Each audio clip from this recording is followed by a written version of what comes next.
بسم اللہ الرحمن الرحیم۔ السلام علیکم ورحمۃ اللہ وبرکاتہ۔ ہزاروں کروڑوں ارب درود و سلام ہو میرے نبی پاک صلی اللہ تعالی علیہ وآلہ وسلم اور ان کی آل پر۔ آج ہم آپ کو سیدنا حضرت بلال رضی اللہ تعالیٰ عنہ کے دکھ بھرے واقعہ سنائیں گے، جس کو سن کر آپ کی آنکھوں میں آنسو آ جائیں گے کہ کس طرح سے اسلام لانے کے بعد آپ پر ظلم ڈھائے گئے اور آپ کی زبان سے کیا نکلتا تھا، پھر حضرت ابوبکر صدیق رضی اللہ تعالیٰ عنہ نے کیا کیا۔ اس واقعے کو مکمل طور پر سمجھنے کے لیے اس ویڈیو کا اینڈ تک ضرور دیکھیے گا۔ مکے کے سرداروں میں سے ایک اہم سردار تھا جو کفر و شرک کا بہت بڑا پیشوا اور اسلام و مسلمانوں کے حق میں روئے زمین کا ایک بہت بڑا شیطان تھا۔ ایک دن اس کو پتا چلا کہ اس کے کسی غلام نے بتوں کو پوجنے سے انکار کر کے کسی اور کو معبود بنا رکھا ہے۔ اس نے غلام کو فوراً بلا کر یہ پوچھا کہ میں نے سنا ہے کہ تم نے کوئی اور معبود بنا لیا ہے، سچ سچ بتاؤ کہ تم کس کی عبادت کرتے ہو۔ غلام نے کہا کہ محمد صلی اللہ تعالی علیہ وآلہ وسلم کے خدا کی۔ امیہ غصے سے لال پیلا ہو گیا اور کہنے لگا کہ تم ہمارے مقدس بتوں کے دشمن بن گئے ہو، سیدھی طرح راہ راست پر آ جاؤ ورنہ ذلت کے ساتھ مارے جاؤ گے۔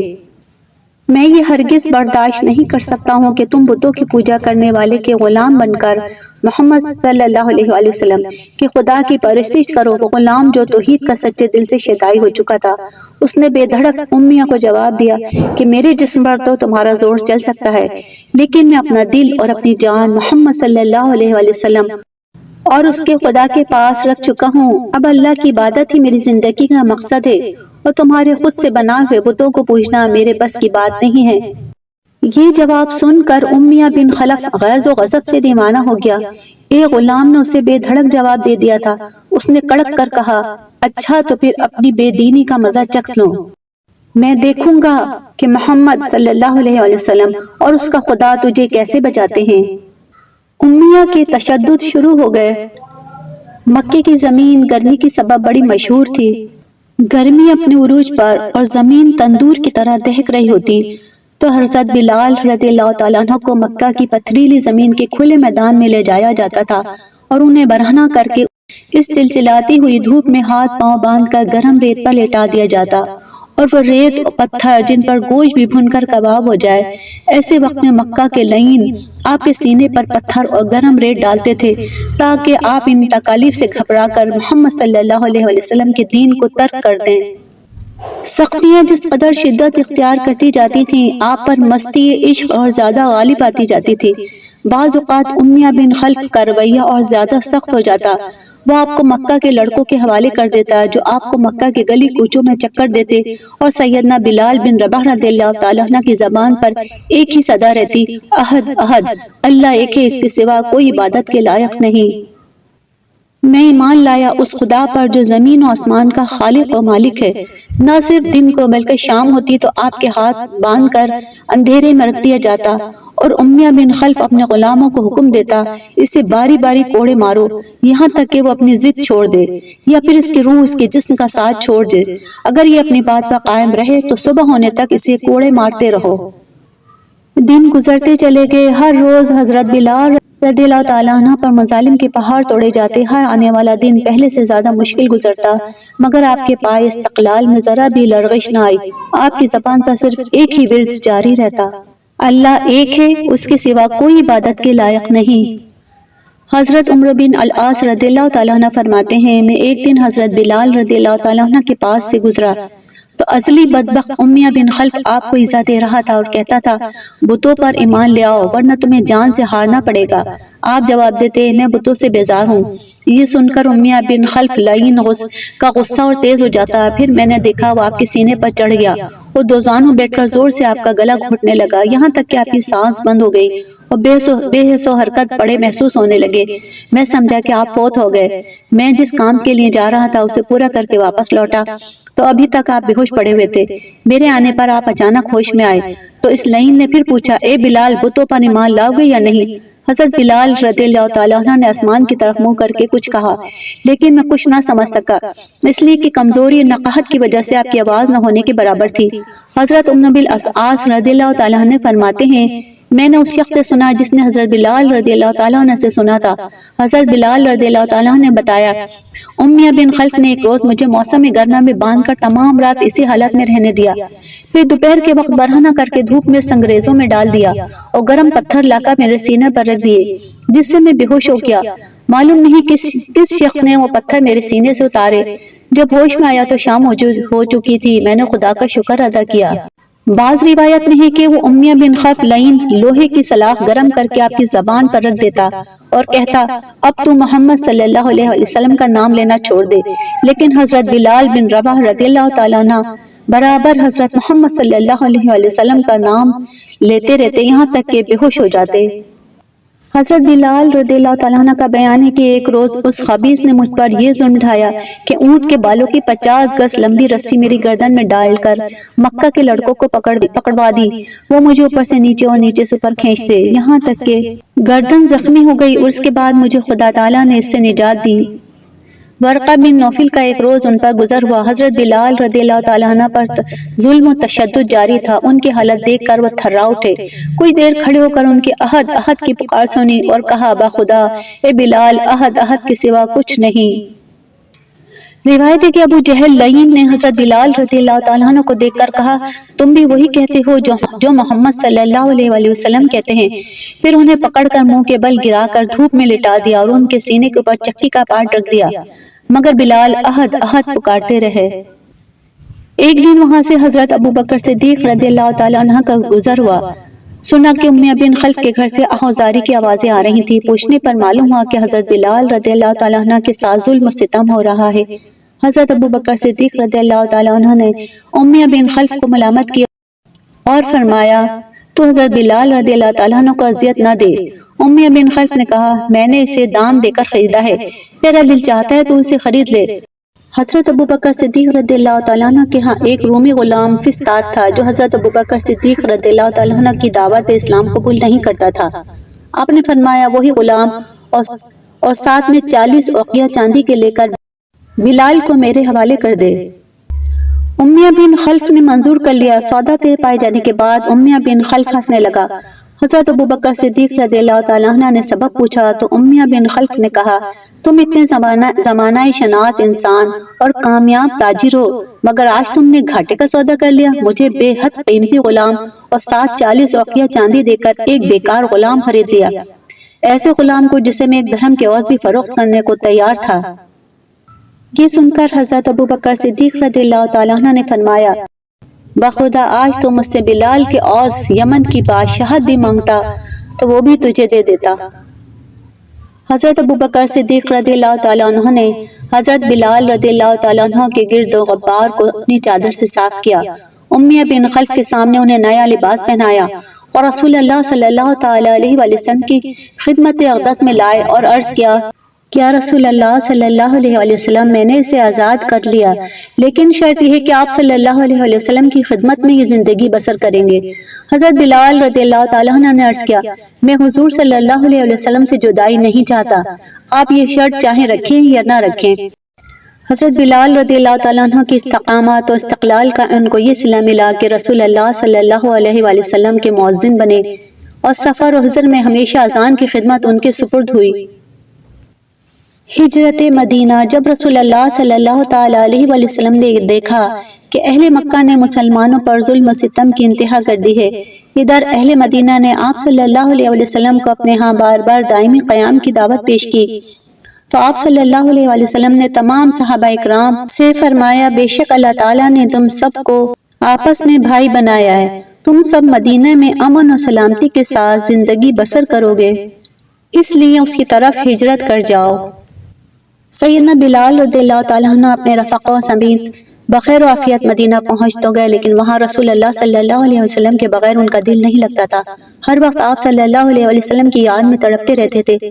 جب حضرت عمر فاروق رضی اللہ تعالیٰ عنہ ہجرت کر کے مدینہ طیبہ پہنچے اور سیدنا بلال رضی اللہ تعالیٰ عنہ کو اس کی خبر ہوئی تو آپ نے فوراً حضرت عمر رضی اللہ تعالیٰ عنہ کے پاس پہنچ کر پوچھا، اے عمر رضی اللہ تعالیٰ عنہ، آپ نے رسول اللہ صلی اللہ علیہ وسلم کو کس حال میں چھوڑا اور آپ صلی اللہ علیہ وسلم کب یہاں تشریف لا رہے ہیں؟ حضرت عمر رضی اللہ تعالیٰ عنہ نے سیدنا بلال رضی اللہ تعالیٰ عنہ کی بے قراری دیکھ کر فرمایا، سیدنا بلال رضی اللہ تعالیٰ عنہ تسلی رکھیں، رسول اللہ صلی اللہ علیہ وسلم ان قریب تشریف لانے والے ہیں۔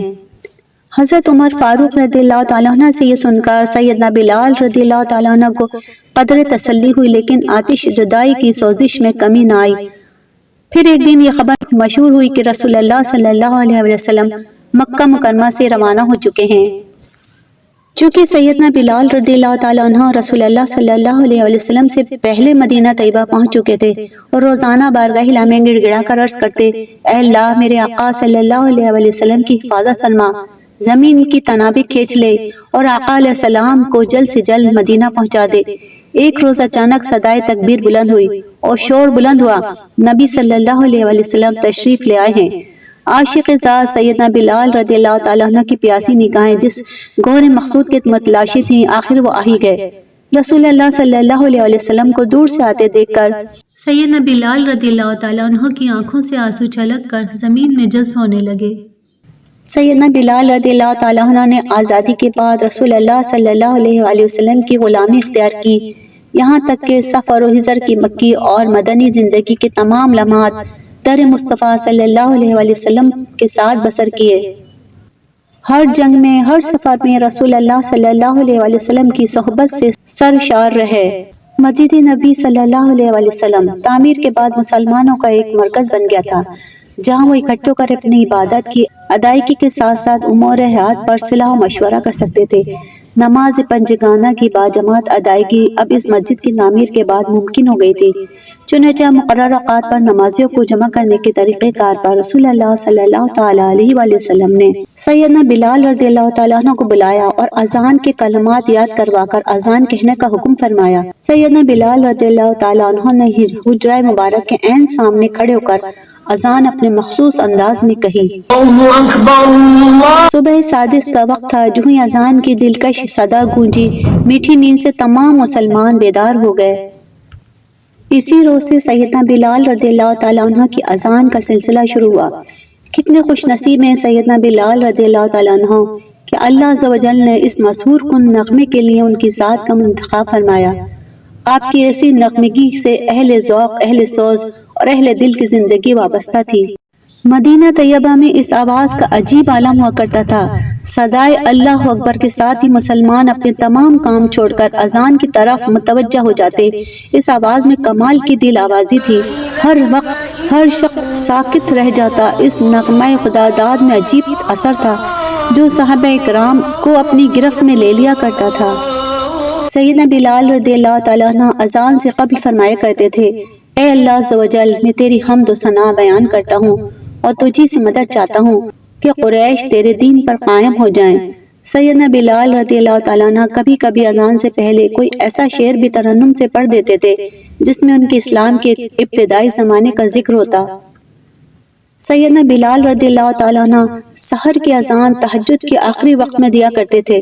اسی وجہ سے اب تک مدینہ طیبہ میں فجر سے قبل 2 اذانیں ہوتی ہیں، نماز فجر کے لیے اور تہجد کے لیے۔ سیدنا بلال رضی اللہ تعالیٰ عنہ دن رات رسول اللہ صلی اللہ علیہ وسلم کی خدمت میں حاضر رہتے اور رسول اللہ صلی اللہ تعالیٰ علیہ وسلم کی تمام ضروریات کا خیال رکھتے۔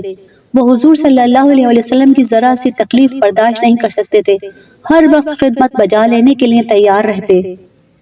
سفر میں جب دوپہر کا وقت آ جاتا اور دھوپ تیز ہو جاتی تو سیدنا بلال رضی اللہ تعالیٰ عنہ رسول اللہ صلی اللہ علیہ وسلم کے سر پر چادر تان دیتے۔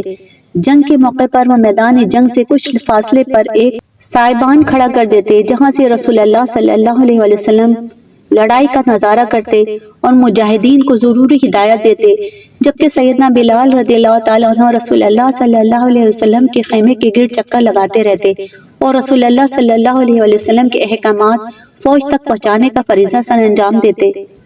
رسول اللہ صلی اللہ تعالیٰ علیہ وسلم کی وصال کے وقت جب آپ صلی اللہ علیہ وسلم کی آغوش لحد میں آسودہ کیا گیا تو مٹی ہموار کر کے سیدنا بلال رضی اللہ تعالیٰ عنہ نے اپنے ہاتھوں سے اس پر پانی چھڑکا اور پھر غمگین دل کے ساتھ اپنے اس دور کی آخری اذان پڑھی۔ جو ہی انہوں نے اشہد ان محمد رسول اللہ کی تکرار کی، صحابہ اکرام لرز اٹھے۔ سیدنا بلال رضی اللہ تعالیٰ عنہ اس وقت شدت کیفیت میں ایسے ڈوبے کہ نڈھال ہو کر گر پڑے۔ مکہ مکرمہ میں نبوت کے ابتدائی دور سے لے کر تا وصال رسول اللہ صلی اللہ علیہ وسلم سایہ کی طرح رہے۔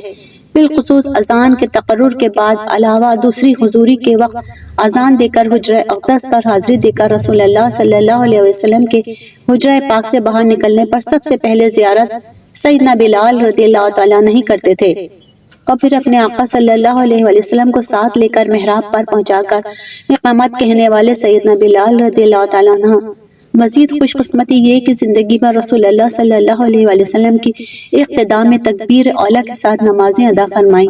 پھر شب معراج رسول اللہ صلی اللہ علیہ وسلم معراج پر گئے تو سیدنا بلال رضی اللہ تعالیٰ عنہ کی روح بہشت میں مصروف سیر تھی۔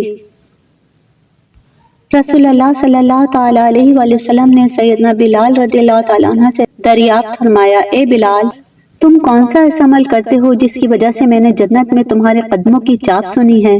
سیدنا بلال رضی اللہ تعالیٰ عنہ نے عرض کیا، آقا صلی اللہ علیہ وسلم، میں نے جب بھی وضو کیا 2 رکعت تحت الوضو ضرور ادا کرتا ہوں۔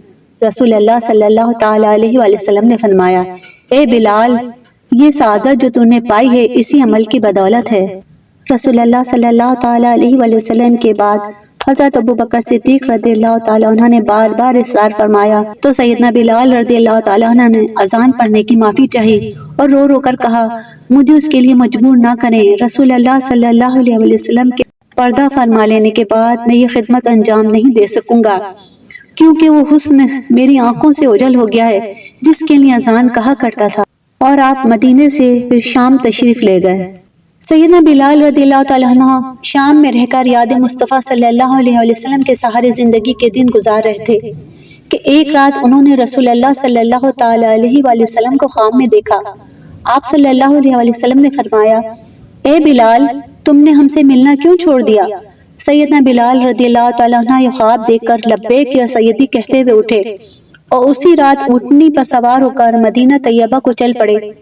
مدینہ طیبہ میں داخل ہو کر سیدھے مسجد نبوی میں صلی اللہ علیہ وسلم میں پہنچے اور رسول اللہ صلی اللہ علیہ وسلم کو نہ دیکھا تو حجروں میں تلاش کیا۔ جب وہاں بھی نہ ملے تو مزار پر انور پر حاضر ہوئے اور رو رو کر عرض کیا، یا رسول اللہ صلی اللہ علیہ وسلم، جب سے غلام کو یہ فرما کر بلایا کہ ہم سے آ کر مل جاؤ، اور جب بلال زیارت کے لیے حاضر ہوا تو آپ صلی اللہ علیہ وسلم پردے میں چھپ گئے۔ یہ کہہ کر آپ اتنا روئے کہ قبر انور کے پاس گر گئے۔ کافی دیر کے بعد جب طبیعت سنبھلی تو لوگ آپ کو باہر اٹھا لائے۔ اس دوران جب سیدنا بلال رضی اللہ تعالیٰ عنہ کی مدینہ طیبہ میں آمد کی خبر پھیل گئی، بے شمار لوگ اکٹھے ہو گئے اور مؤذن رسول اللہ صلی اللہ علیہ وسلم سے اذان سنانے کی درخواست کرنے لگے۔ سیدنا بلال رضی اللہ تعالیٰ عنہ نے فرمایا، دوستوں، یہ بات میری طاقت سے باہر ہے، کیونکہ رسول اللہ صلی اللہ علیہ وسلم کی ظاہری زندگی میں اذان دیتا تھا تو جس وقت اشہد ان محمد رسول اللہ کہتا تھا تو رسول اللہ صلی اللہ علیہ وسلم کو سامنے آنکھوں سے دیکھ لیتا تھا۔ اب بتاؤ کہ کیسے دیکھوں گا؟ مجھے اس خدمت سے معاف رکھو۔ اب صحابہ کرام نے حضرت امام حسن رضی اللہ تعالیٰ عنہ اور حضرت امام حسین رضی اللہ تعالیٰ عنہ کو بلوایا۔ دونوں شہزادگان نے جب سیدنا بلال رضی اللہ تعالیٰ عنہ کا ہاتھ پکڑ کر ارشاد فرمایا، آج ہمیں بھی وہی اذان سنا دیں جو نبی پاک صلی اللہ علیہ وسلم کو سنایا کرتے تھے۔ سیدنا بلال رضی اللہ تعالیٰ عنہ نے حضرت امام حسن حسین رضی اللہ تعالیٰ عنہ کو گود میں اٹھایا، سینے سے لگایا، خوب پیار کیا اور کہا، تم میرے محبوب صلی اللہ علیہ وسلم کے نواسے ہو، لے چلو جہاں کہو گے اذان دوں گا۔ سیدنا بلال رضی اللہ تعالیٰ عنہ نے اذان کہنا شروع کی۔ مدینہ طیبہ میں یہ وقت بڑا غم اور صدمے کا تھا، ہر آنکھ اشک بار تھی۔ جب زبان سے اشہد ان محمد رسول اللہ نکلا اور رسول اللہ صلی اللہ علیہ وسلم کو سامنے نہ دیکھا تو رسول اللہ صلی اللہ علیہ وسلم کی غم ہجر میں بے ہوش ہو کر گر گئے۔ حضرت بلال حبشی اذان کو پورا نہ کر سکے اور پھر جب ہوش آیا تو روتے ہوئے ایک بار پھر ملک شام واپس چلے گئے۔ یہ عشق بھرا واقعہ ہمیں درس دیتا ہے کہ ہمیں بتاتا ہے کہ حضرت بلال ہوں یا دیگر صحابہ ہوں یا اہل مدینہ ہوں، نبی پاک سے سب ہی کیسی محبت کرتے تھے، اور آج میں اور آپ مدینہ جانے کے لیے ترس رہے ہیں کیونکہ اپنے وطن میں چین نہیں آتا۔ حضرت بلال حبشی کی کیسی سوچ تھی کہ کیسی بے قراری تھی کہ انہیں مدینے میں چین نہیں آتا تھا۔ ہر گلی میں ہر جگہ نبی پاک کی یاد ستاتی تھی کیونکہ انہوں نے شب و روز آقا علیہ الصلوۃ والسلام کی خدمت میں گزارے تھے۔ اللہ پاک حضرت بلال حبشی کے عشق اور آپ کی دیوانگی کا ذرہ مجھے اور آپ کو بھی نصیب ہو جائے۔ زندگی رہی تو انشاءاللہ ایک اور ویڈیو لے کے حاضر ہوں گے۔ دعا میں یاد رکھیے گا، اپنا خیال رکھیے گا۔ اللہ حافظ۔